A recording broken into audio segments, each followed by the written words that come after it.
past Afghan governments, so being in Balochistan, we have Afghanistan bordering us, and similarly you have the Iran bordering us, and ultimately when we travel, the passage is always open.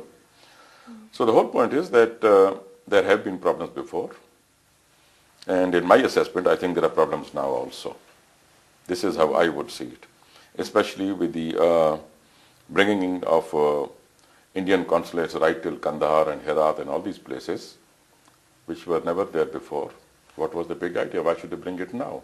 On the ground, Nawab Bukti has this proud retort.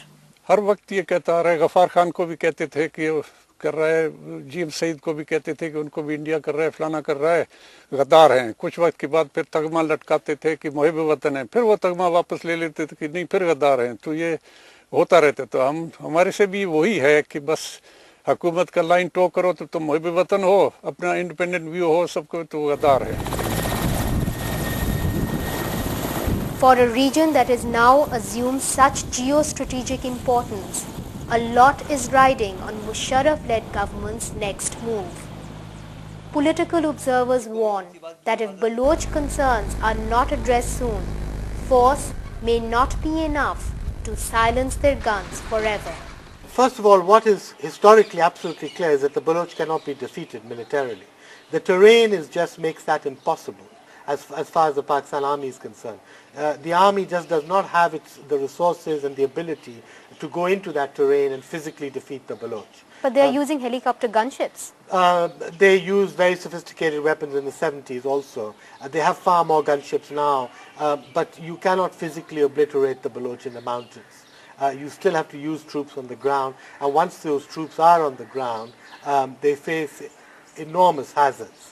I think the second most important thing is that there is clearly a lot of support for this movement from the Baloch diaspora, which is very large, in the Gulf states, in Abu Dhabi, in Afghanistan, in Iran, even in Britain and even in America. Now, this is a far bigger insurgency, far more widely spread, far better organized than anything we've seen in the past. There has always been in the last 50 years a very strong thread of independence, minded people running through the Baloch movement. And I fear very much that this time, this thread is going to become the most dominant color of the movement. It's going to be a pro-independence movement rather than a pro-autonomy movement. As the violence intensifies, it has become increasingly difficult for journalists to access conflict areas within Balochistan. Therefore, it has become much harder to assess the ground reality.